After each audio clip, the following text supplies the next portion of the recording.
दुनिया में भी अगर आप किसी से बात करेंगे तो कहते हैं freedom is the greatest virtue, है ना। फ्रीडम सबको चाहिए, है ना? लेकिन फ्रीडम क्या होती है? फ्रीडम सबसे ज़्यादा मिस इंटरप्रेटेड कॉन्सेप्ट है ना। तो इसीलिए बाबा आज जो एक तरफ बाबा कहते हैं निर्बंधन बनना है, फिर बाबा कहते हैं कि निर्बंधन बनना है तो बाप से सर्व संबंध रखो,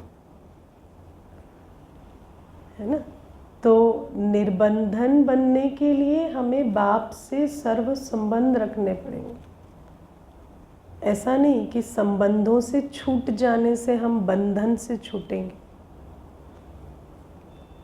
है ना। तो कई बार व्यक्ति क्या सोचता है ना, देह छूट जाए, संबंध छूट जाए, है ना, फ्री हो जाए, हम जो चाहे सो करें तो हम निर्बंधन हो जाएंगे। लेकिन क्या है, कर्म की गति तो अपने बंधन में बांध ही देगी। जब आत्मा श्रेष्ठ संबंध के बंधन में नहीं है तो क्या करेगी? सारे दिन विकर्म बनाएगी, संकल्प से, बोल से, कर्म से, और फिर वो जो बंधन है वो हमें अपनी तरफ खींचेंगे। उसी के कारण तो मन में इतनी व्याधि आती है, इतने तन में व्याधि आती है, इतने संबंध कड़वे होते हैं, है ना। ऐसे भी आज आत्माएं हैं जिनका एक भी संबंध नहीं है दुनिया में, एक भी ऐसा कोई नहीं जिनको वो अपना कह सके या जो उनके बारे में मतलब जिनके पास जाकर राय ले सके, है ना। ऐसी हालत अपनी बना ली है। किस लिए? बस निर्बंधन होना है, निर्बंधन होना है कहकर, है ना। लेकिन ऐसे निर्बंधन नहीं होते। तो बाबा आज बहुत अच्छे से इस बात को समझाते हैं कि निर्बंधन माना पतित देह के संबंधों से बुद्धि योग निकालना। उसमें भी बाबा कहते हैं किसी को अगर हमें किनारा करने की ज़रूरत पड़ रही है तो इसका मतलब कि हमारे अंदर प्रॉब्लम है। तो बुद्धि से हम निकल सके इतना हमें स्वच्छ पवित्र बनना है। और प्लस बाबा कहते हैं कि बाप से सर्व संबंध जब हम निभाएंगे तब हम निर्बंधन बनेंगे, है ना। और हमारे अंदर जितने भी सबसे बड़ा बंधन क्या है?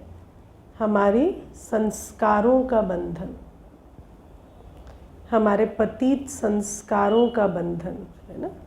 और दूसरा और एक बड़ा बंधन होता है जिसको हम कहते हैं बुद्धि के अशुद्ध अभिमान का बंधन,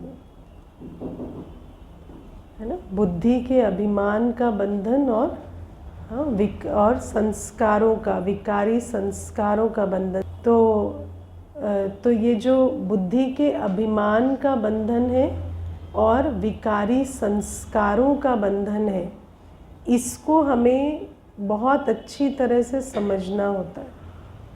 और जब तक हम बाबा के सर्व संबंध में नहीं आएंगे ना, तब तक ये जो बुद्धि के अभिमान का बंधन है वो ख़त्म नहीं होता। बुद्धि के अभिमान का बंधन क्या होता है? अपनी दुर्गति हुए जा रही है, लेकिन मैं राइट हूँ, मैं राइट हूँ, मैं राइट हूँ। ये हाल हो चुका है कि सामने वाला भी तरस खाता है, लेकिन मैं राइट हूँ, मैं राइट हूँ, ये छूटता नहीं। मुझे याद है एक भाई थे, बुज़ुर्ग थे, मैं कई बार ये बात सुनाती हूँ। तो मुझे कहते आके कि 4 नौकर हैं घर में, गालियाँ देते हैं मुझे। तो मैंने कहा क्यों, बच्चे नहीं हैं आपके? तो कहते हैं नहीं, 4 बच्चे थे, सबको भगा दिया मैंने। तो मैंने कहा चारों को भगा दिया? बोले हाँ, चारों को भगा दिया। मैंने कहा क्यों? तो गालियाँ देने लगा बेटों के लिए, है ना, ऐसे थे ऐसे थे। तो मैंने कहा ठीक है। तो बोले मैं आपको कुछ पूछ रहा हूँ ना, ये जो नौकर हैं ये गालियाँ दे रहे हैं। तो मैंने कहा तो आपने तो चूज़ किया ना, बेटों की नहीं सुनेंगे, नौकरों की गालियाँ खाएंगे, तो आप खाइए। अब इसमें हम क्या कहें आपको, है ना। तो मनुष्य क्या है कि ये जो क्या हाल हो जाता है सोचो, है ना। लेकिन मैं राइट हूँ, मैं राइट हूँ, उसके बाद भी उसको कोई समझ थोड़ी आया कि मेरी नेचर में या मेरे बर्ताव में या मेरी बात, मेरी चीज़ में कोई प्रॉब्लम है, मेरे संस्कार में कोई प्रॉब्लम है, ये बात उसको समझ में थोड़ी आई, है ना। फिर भी तो, है ना, अभी पता नहीं अच्छा ही हो, ठीक हो, सोचते हैं ऐसा, है ना। लेकिन समझना है कि ये जो बुद्धि का अभिमान का बंधन है, इस बुद्धि के अभिमान के बंधन को भी तोड़ने के लिए हमें बुद्धि को सरेंडर करना पड़ता है।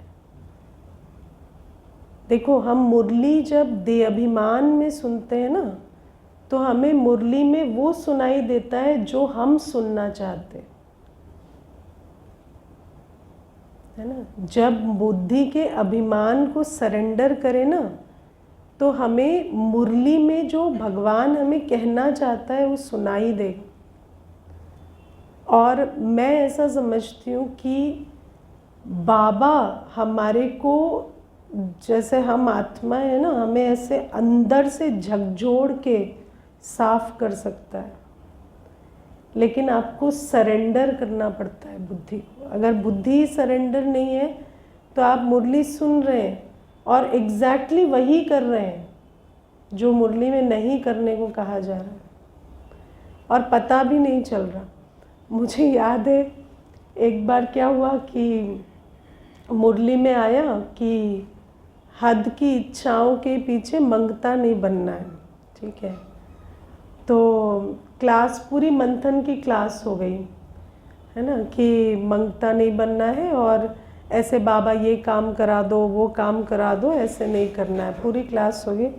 उसके बाद एक भाई साहब आकर मुझे कहते हैं, दीदी देखो, वैसे तो बाबा ने आज कह दिया है कि मंगता नहीं बनना है, लेकिन मेरा ये काम फंसा हुआ है, तो ये आप ये भोग लगवा देना इसके लिए, और ये ज़रूरी है थोड़ा, है ना।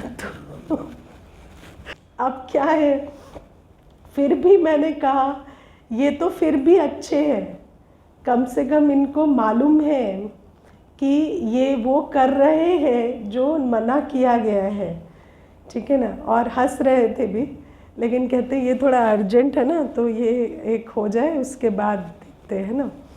लेकिन कई तो फिर ऐसे भी बुद्धि का अभिमान ऐसा होता है कि सुनाई ही नहीं दे रहा कि बाबा क्या कहना चाहता है।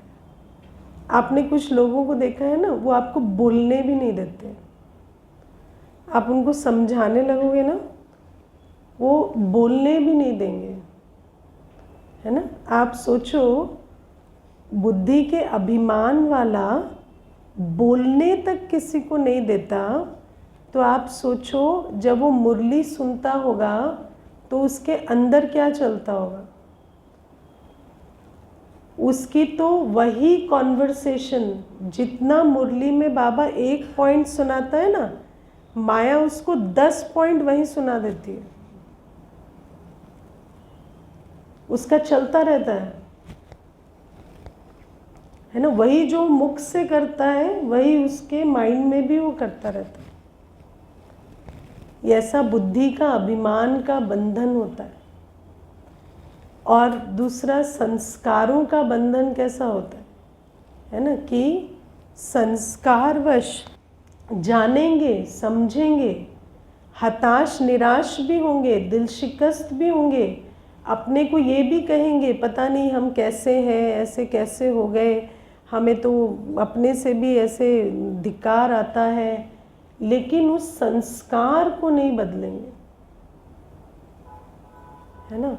मुझे एक भाई कहता है, मुझे रोज़ मैसेज करने में इतना गिल्टी फील होता था कि आज नहीं आ पाऊँगा, कल नहीं आ पाऊँगा, मैंने आना छोड़ दिया, है ना। तो संस्कार कैसा होता है आत्मा को समझ में भी आता है, सब कुछ पता भी चलता है, लेकिन उस संस्कार के बंधन में वो उस चीज़ को, अपने उस कर्म को जस्टिफाई करते रहते हैं कि नहीं, ये मेरे से होता ही नहीं है परिवर्तन। अब क्यों नहीं होता? ऐसे क्या बड़ी बात है ना, क्या बड़ी बात है? लेकिन ये देह अभिमान, मैं नहीं बदल सकता, मेरे से नहीं होगा, है ना। क्योंकि ये भी क्या है, देखने में ऐसे कहते हैं हम बदल नहीं सकते, पर अंदर क्या है, हम नहीं बदलेंगे,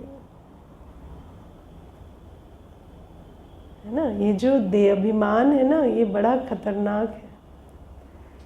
तो आप सोचो, बाबा तो आज कहते हैं पति का बंधन है, पत्नी का बंधन है ना। तो मुझे अभी एक भाई आए थे, तो कोर्स करने के समय मुझे कहते हैं कि मैं ना अपनी मर्ज़ी से आऊँगा और मुझे बंधन अच्छा नहीं लगता। मुझे कोई कहे ना रोज़ इसी टाइम पे आओ, ऐसे करो, तो मुझे अच्छा नहीं लगता।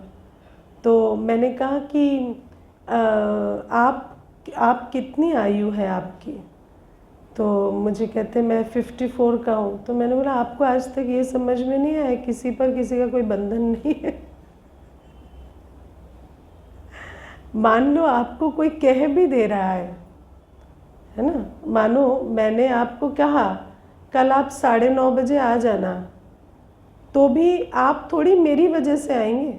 आज आप ये जो चल के आए हैं, ये आप मेरी वजह से थोड़ी आए हैं, आप खुद आए। कल भी आप आएंगे तो खुद आएंगे। किसी के कहने और आपके करने के बीच में भी तो चॉइस है ना। तो बंधन क्या होता है? बंधन तो किसी का किसी पर नहीं है क्या? कोई किसी पर कोई बंधन बांध सकता है ना। तो वो जो मेरे कहने और आपके करने के बीच में वो जो चॉइस आप लेते हैं, उसके बीच में क्या है कि मेरे को ये बुरा ना समझे। तो मैंने कहा वो आपका प्रॉब्लम है, वो किसी के कहने का प्रॉब्लम नहीं। और जब तक आपके अंदर ये है ना कि ये मुझे बुरा ना समझे, ये ऐसा ना सोचे, तब तक आप मुक्त नहीं हो सकते। आप मुझे 10 बार भी कह देंगे ना, है ना, मैं तो फिर जाते वक्त कह दूंगी कल 9:30 टाइम से आ जाना भाई, 5 मिनट भी लेट मत होना। और अभी तो आपने अपनी दुखती रग बता भी दी मुझे। तो ये जो बंधन निर्बंधन है, मनुष्य आत्मा को यही नहीं पता कि वो तो किसी और के बंधन में है ही नहीं। बंधन तो सारा अपना है ना। कोई कहता है, आपको क्यों इतना ओब्लाइज्ड फील होता है कि आपको वही करना है ना। उसको करने दो, बोलने दो, 10 बार अपना बीपी चढ़ाने दो, है ना। लेकिन आपके अंदर भी तो बहुत देहाभिमान है ना, इसीलिए तो इतना बंधन है। कोई आपको 10 बार कहेगा तो आपका क्या चला जाएगा? चला जाएगा कुछ? आपको कोई 10 बार कहेगा तो आपका कुछ नहीं चला जाएगा। कहने वाला अपना समय संकल्प व्यर्थ गवाएगा। आपको जो करना है आप करो, है ना। लेकिन बाबा कहते हैं ये जो देहाभिमान है, इस कारण हम बंधन में।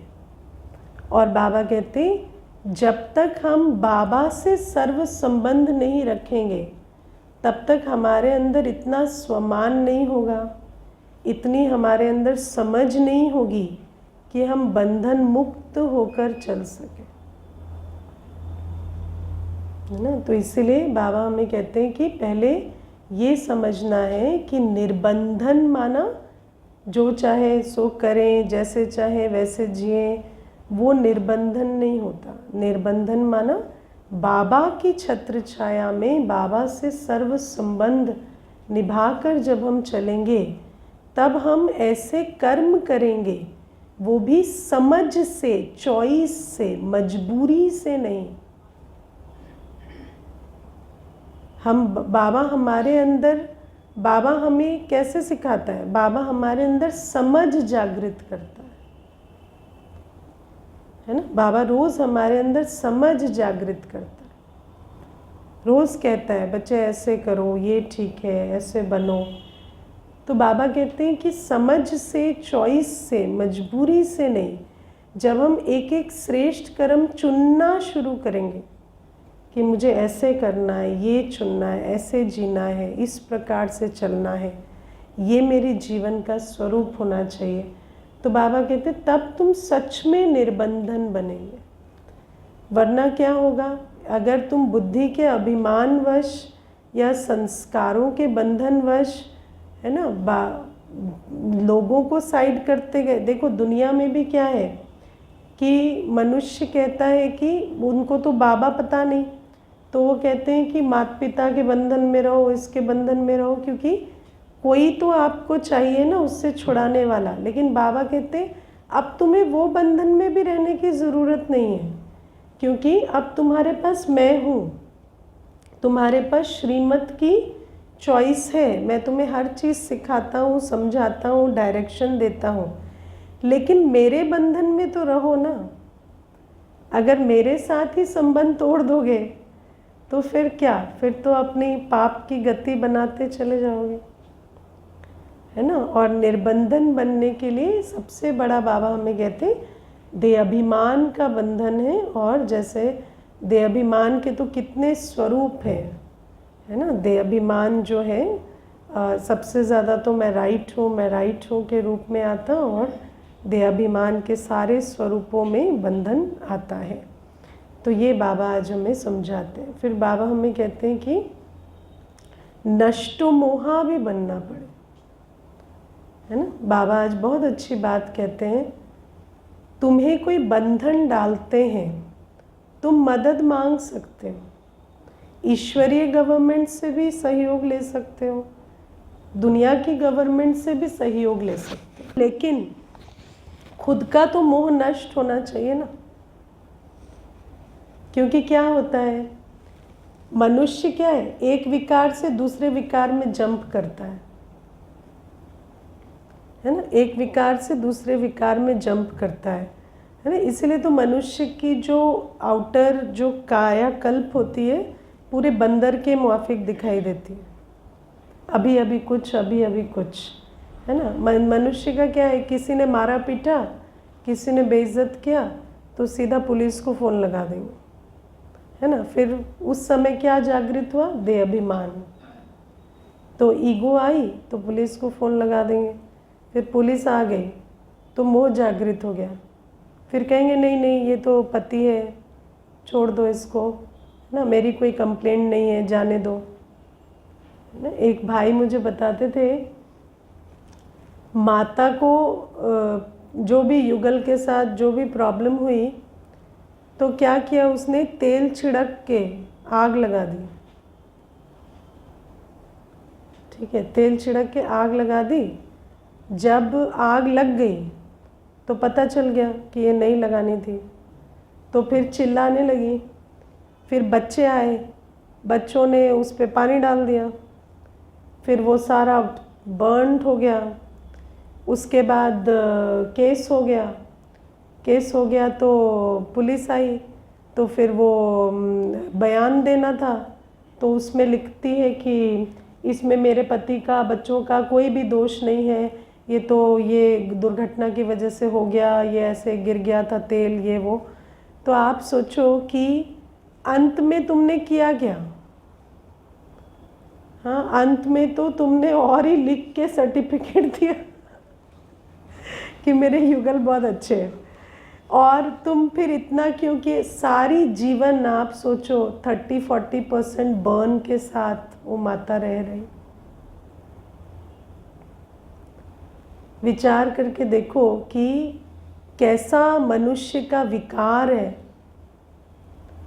ना। कि और ब्राह्मण जीवन में भी हम क्या करते हैं, अभी अभी कोई बात समझ में आई तो एकदम से पवित्र बनना है, ऐसे करना है ना। और कई तो फ़ोन लगाएंगे, कोर्स भी पूरा नहीं हुआ है, 21 दिन के कोर्स का 15 दिन हुए हैं, समर्पित होने का प्रोसीजर क्या है?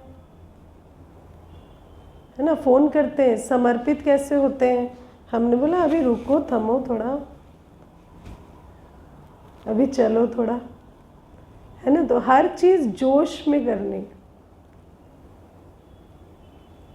तो बाबा कहते हैं ऐसे नहीं होता। ये जो ज्ञान मार्ग है इसमें बहुत मायाजीत बनना पड़ेगा, है ना। खाली हम ऐसे कर लेंगे, ऐसे कर लेंगे, कितनी माया के पेपर आते हैं, है ना। जब आप एक संकल्प करते हैं ना तो माया खड़ी होकर सुनती रहती है। वो सोचती है अच्छा इसको अभी बताता हूँ, है ना। आपने संकल्प किया आज सेवा करेंगे, माया कहती चल टांगों में दर्द, है ना। फिर टांगों में दर्द हो रहा है और उसके बाद फिर क्या सोच रहे हैं, टांगों में तो दर्द हो रहा है, जो दवाई रोज़ खा के ठीक हो जाता था आज ठीक भी नहीं हो रहा है। डॉक्टर को भी पूछ लिया, डॉक्टर कहता है ऐसा कोई कारण भी नहीं है ना। लेकिन माया कहती दर्द तो बहुत है, अभी कुछ नहीं कर सकते। तो ये जो माया खड़ी रहती है ना, इस माया पर जीत नहीं पाएंगे तो कुछ भी नहीं होगा। इसलिए बाबा कहते हैं, और आज बाबा ने खास एग्जाम्पल दिया मोह का, क्योंकि मोह का पेपर तो बहुत आता है सेवाओं में, है ना। देखो सबसे पहले तो हमें समझना है निर्बंधन होने का लक्ष्य क्या है।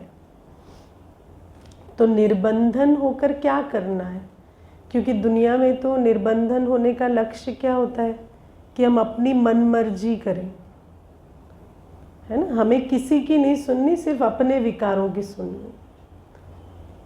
ये निर्बंधन होने का दुनिया में लक्ष्य होता है। लेकिन बाबा जब हमें कहते हैं तुम्हें निर्बंधन बनना है, तो लक्ष्य क्या है कि तुम पूरी तरह से बाबा का इंस्ट्रूमेंट बन सको, है ना। क्योंकि जो खुद गुलाम है वो कहाँ विश्व को आज़ादी दिलाएगा रावण के राज्य से। तो इसीलिए बाबा कहते हैं कि तुम्हें अब गुलामी से छूटना पड़ेगा, क्योंकि तुम्हें इस पूरे विश्व को रावण राज्य से छुड़ाना है। और जो खुद छूटा नहीं है वो कैसे छुड़ाएगा। निर्बंधन होने का लक्ष्य है कि हम बाप के सेवाधारी बने। और बाबा की सेवा के लिए सबसे बड़ा गुण क्या है बताना मुझे।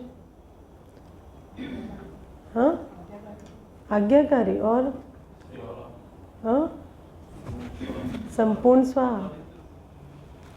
आज्ञाकारी भी है, संपूर्ण स्वाहा भी है, लेकिन उसकी प्रैक्टिकल निशानी क्या है। हाँ जी, हाँ जी कैसे। हाँ, दीदी से बात भी मत करो, भाई जी से बात भी मत करो, सीधा पीछे पीछे से चले जाओ और हाँ जी का पाठ बजाए ऐसे। हाँ जी, हाँ? उन्होंने तो कुछ बोला ही नहीं, तो हाँ जी कहाँ ऐसे। हाँ जी नहीं, कंसिस्टेंसी। सेवाधारी माना कंसिस्टेंट। जो कंसिस्टेंट नहीं है वो सेवाधारी नहीं हो सकता, है ना। मुझे एक भाई कहते थे, दुनिया के बहुत बड़े समझदार जैसे इंटेलेक्चुअल्स होते हैं ना, आते थे तो मुझे कहते थे कि मैं दीदी ये नहीं समझता कि ये जो आप लोग काम कर रहे हैं ये बहुत बड़ा काम है, लेकिन ये जो आप रोज करते हैं ना ये बहुत बड़ी बात है। मुझे कहते थे योगी बन जाना, सेवा करना, या है ना जीवन को सादगी में रखना, या ये कोई बड़ी बात नहीं है। दुनिया में भी लोग करते थे, फेजेस में कर लेते हैं, लेकिन ये जो आदि से अंत तक एवरी डे करना ये सबसे बड़ी बात है। और ये सच बात। और जब हम कंसिस्टेंट नहीं होते ना, बाबा ने आज क्या कहा, अभी भी रोते पीटते रहते, है ना। आज बाबा ने बहुत सुंदर भाषा में उस बात को कहा।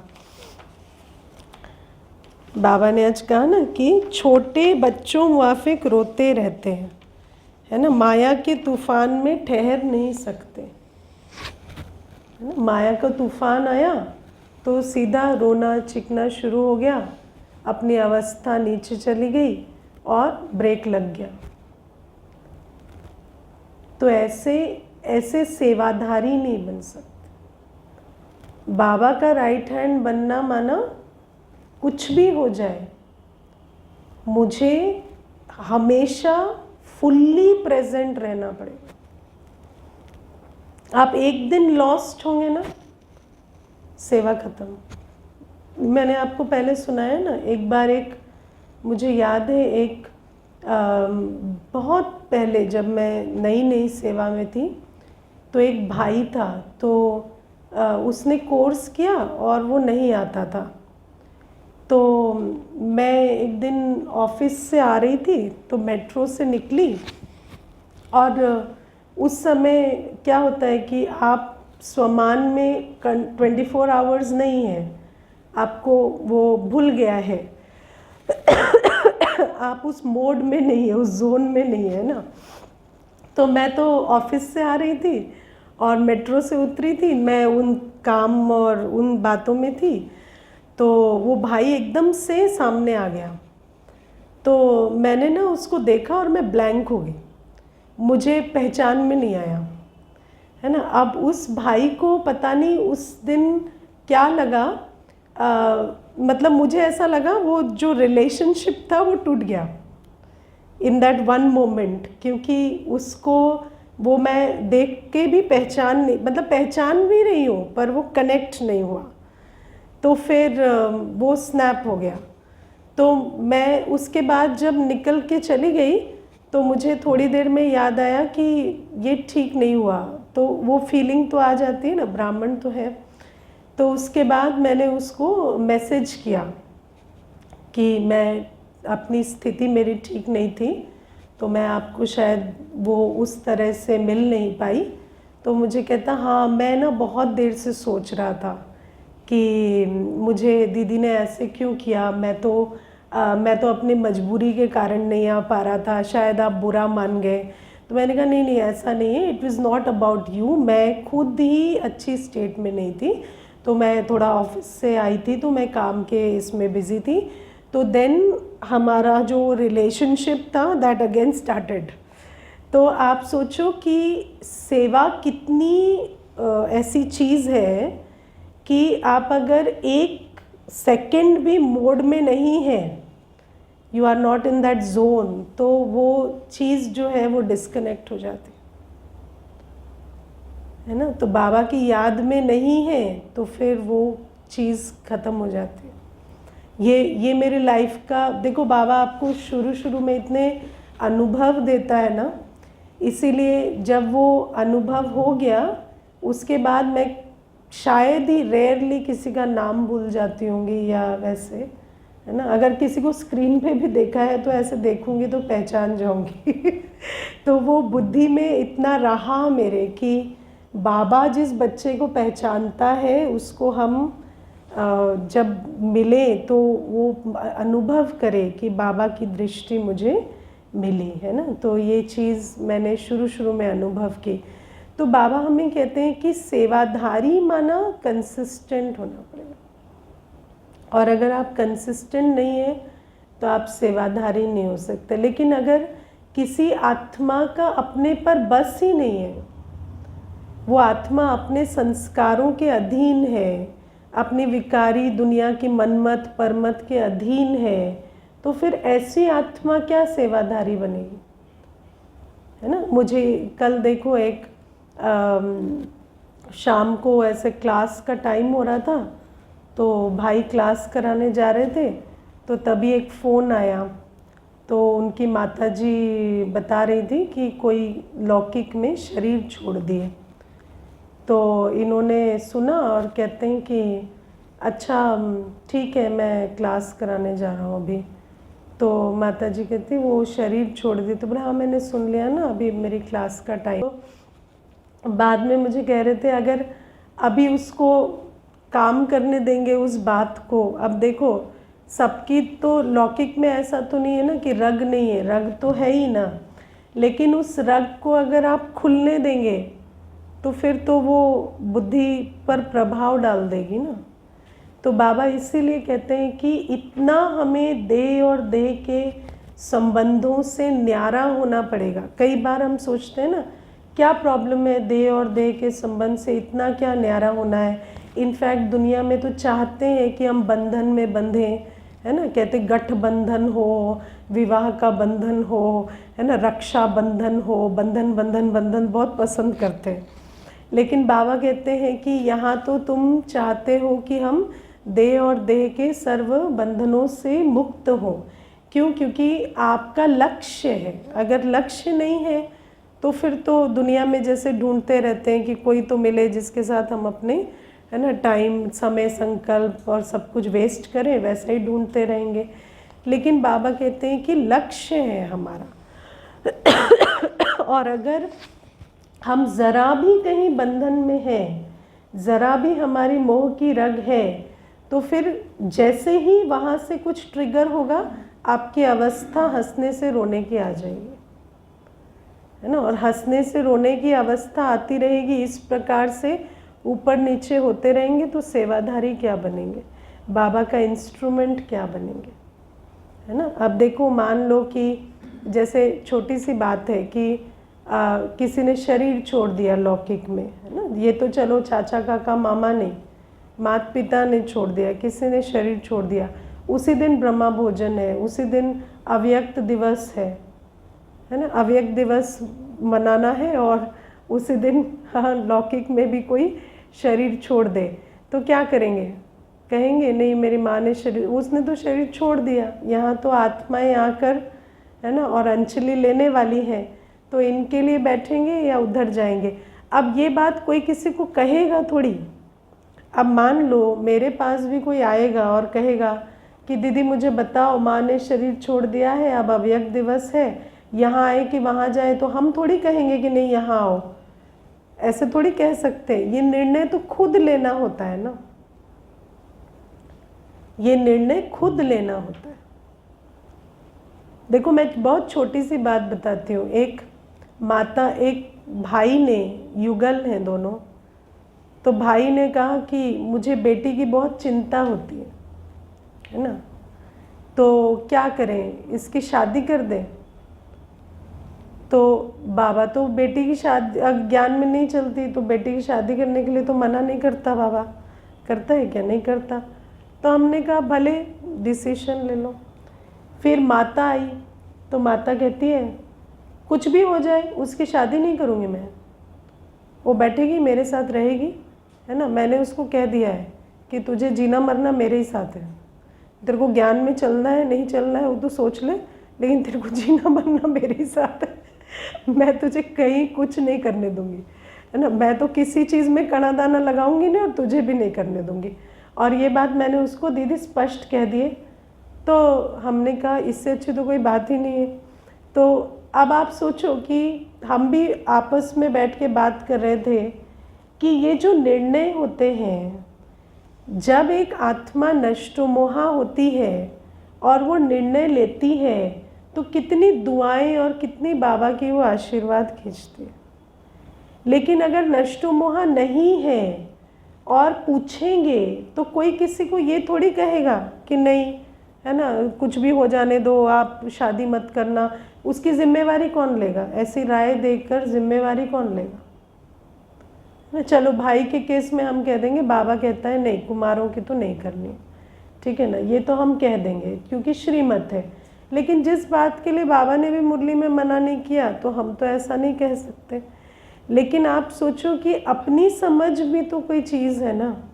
भले ही बाबा ने मुरली में नहीं मना किया है, लेकिन बाबा ने तो, बाबा 25 दिन में 30 दिन में एक बार कह देता है कि कन्या ना माने तो कर दो, लेकिन रोज क्या कहता है? पतित दुनिया में दुख है। तो क्या हमें वो सुनाई नहीं दे रहा है क्या? तो वो कौन समझाएगा फिर? तो बाबा इसीलिए हमें कहते हैं कि ये जो नष्टोमोहा है ना, ये बहुत ज़रूरी है। चाहे हम ज्ञान मार्ग में चलना चाहते हैं, पुरुषार्थ करना चाहते हैं, चाहे हम सेवाधारी बनना चाहते हैं, अगर नष्टोमोहा नहीं है तो कहीं ना कहीं हम मार्जिन लेते रहेंगे और श्रीमत का उल्लंघन करते रहेंगे, है ना। ये भी बाबा आज कहते हैं। फिर बाबा कहते हैं अभी तुम्हें 2 गुण विशेष चाहिए, आज्ञा, होशियार और धारणा स्वरूप, है ना। बाबा कहते हैं तुम्हें होशियारी चाहिए और धारणा चाहिए। होशियारी क्या होती है? Doing the right thing at the right time, ये होशियारी होती है। हर चीज़ में समय बहुत ज़रूरी होता है। समय जो है ना, समय बहुत बड़ी चीज़ होती है। देखो, कर्म और समय के कनेक्शन को जिसने समझ लिया ना, वो उन्नति करता है।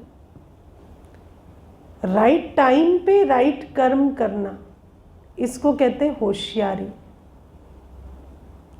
अपनी कन्वीनियंस पे करना, अपनी मन हुई तो करना नहीं, समय की कदर करके उस चीज़ को कर लेना। उसमें चाहे हमारे संस्कारों को कितना भी ठेस पहुँचे, चाहे हमारे अभिमान को कितनी भी ठेस पहुँचे, चाहे हमारे, है ना, मान लो, देखो छोटी सी बात है, जैसे होशियारी क्या है, जैसे मान लीजिए कोई बात हो गई, है ना, अगर आप उसी समय पर अपने देहाभिमान को पीछे रख के और उस बात को करेक्ट कर लेंगे तो आगे की जीवन ठीक बीतेगी। और अगर उस समय थक गए, उस समय सोचेंगे नहीं अभी मेरे से नहीं होगा, अभी नहीं तो कभी नहीं, गए तो गए, है ना। मैं आपको बहुत छोटी सी बात बताती हूँ। जीवन में मैंने ऐसे बहुत फेजेस देखे जहाँ पर कोई परीक्षा आ जाती है ना, तो जब परीक्षा आती है ना तो ऐसा लगता है चारों तरफ से ना सारे पहाड़ एक ही साथ गिर जाते हैं। और उस समय पर ऐसा लगता है जैसे सब कुछ हम नहीं कर पाएंगे, लेकिन अपने सारे संस्कारों को पीछे रखकर अगर आप उस समय थोड़ी हिम्मत दिखा देते हैं ना, तो आप पीछे मुड़कर जब बाद में देखते हैं तो आपको पता चलता है अगर हम वहाँ रुक गए होते तो आज हमारी क्या गति होती, है ना। उस समय तो ऐसा लगता है जैसे रुकने के अलावा, पीछे हटने के अलावा और कोई रास्ता ही नहीं है। इतने अड़चन आ गए, इतने ब्लॉकेज आ गए कि कुछ भी नहीं हो सकता। लेकिन होशियारी माना, आप इन बातों को नहीं देख रहे हैं। क्या देख रहे हैं? बाप मेरे साथ खड़ा है और मुझे करना ही है ना। वो होशियारी अगर रखेंगे ना, टाइम की कदर करेंगे, विघन अभी है तो अभी ही करना पड़ेगा। भाई हमेशा सिखाते हैं ना आप लोगों को, विघन आया तो डबल पुरुषार्थ, पुरुषार्थ में विघन आया तो डबल पुरुषार्थ, सेवा में विघन आया तो डबल सेवा, है ना। ऑफिस बहुत तंग कर रहा है, लगता है क्लास नहीं जा सकते तो 2 बार क्लास हो,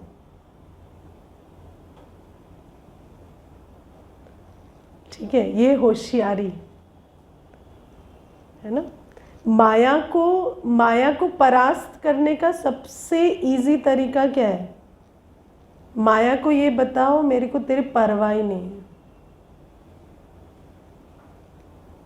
10 नाखून है ना तेरे, मेरे 20 है, मैं 20 नाखूनों का जोर लगा सकती हूँ, है ना। मुझे अभी किसी ने कहा आपका तो गला बैठा हुआ है, आप क्लास कैसे कराएंगे? तो मैंने कहा हम बैठे गले में सुना देंगे, वो सुन लेंगे, है ना। मैंने कहा वो सुन लेते हैं ऐसी कोई बात नहीं, है ना। तो बाबा कहते हैं कि ये जो होशियारी है ना, यही होती है कि समय पर काम करो ना। जब माया खूब जोर लगा रही है ना, उसी समय आपको भी पूरा जोर लगाना पड़ेगा। उस समय आप सोचे थोड़ा माया को ना पास दे देते हैं, थोड़ा माया भी यहाँ से क्रॉस कर जाए, नहीं, आप उसको क्रॉस करने देंगे वो आगे निकल जाएगी आपसे। आप भी पूरा लगे रहो, है ना। तो होशियारी चाहिए, धारणा चाहिए, और धारणा के लिए सबसे इम्पोर्टेंट चीज़, धारणा खंडित नहीं होनी चाहिए। धारणा अगर कोई भी चीज़, चाहे दिनचर्या की धारणा है, भोजन की है, प्योरिटी की है ना, या कोई भी आप गुण या शक्ति जो है वो धारण करने की सोचते हैं उसकी है, कोई भी धारणा अगर आपने आज निर्णय लिया तो आपने वो प्रैक्टिस शुरू की और वो खंडित हुई, तो फिर वो डे 1 से शुरू होती है। मानो आप शुद्ध भोजन खा रहे हैं 5 वर्ष से, फिर एक दिन आपने अशुद्ध भोजन खाया तो आप कहाँ चले गए? First day. फिर से शुरू करें। और अगर बिल्कुल नहीं किया है तो उसको कहेंगे धारणा का बल। हर धारणा में बहुत बल होता है। धारणा का बल तो भक्ति वाले भी पहचानते हैं, है ना। आलू छोड़ दिया तो छोड़ दिया, बैंगन छोड़ दिया तो छोड़ दिया, एक एक चीज़ों के लिए भी। और सोचो कितना उससे भी, एक एक चीज़ से भी बल आता है। तो आप सोचो बाबा तो हमें सच्ची धारणाएं सिखा रहे हैं। तो धारणा खंडित नहीं होनी चाहिए, कोई भी धारणा, चाहे मनसा की है, वाचा की है, कर्मणा की है, तन की है, मन की है, धन की है। धन के प्रति भी आपने कोई धारणा की है कि मुझे इतना लगाना है या यहाँ नहीं लगाना है। मानो आपका कोई एक व्यर्थ खर्च है जो आपने कहा ये अब मुझे कभी नहीं करना, या आपने बाबा के लिए कहा कि ये मुझे करना ही है, तो उसको और खंडित नहीं करना। कितने भी पेपर आ जाए, खंडित नहीं करना। तो ये होता है धारणा का बल। तो बाबा कहते हैं जितनी होशियारी होगी और जितने धारणा मूर्त होंगे उतनी हमारे अंदर ताकत होगी, अनेकों का भी भाग्य बना सकेंगे। अच्छा, ओम शांति।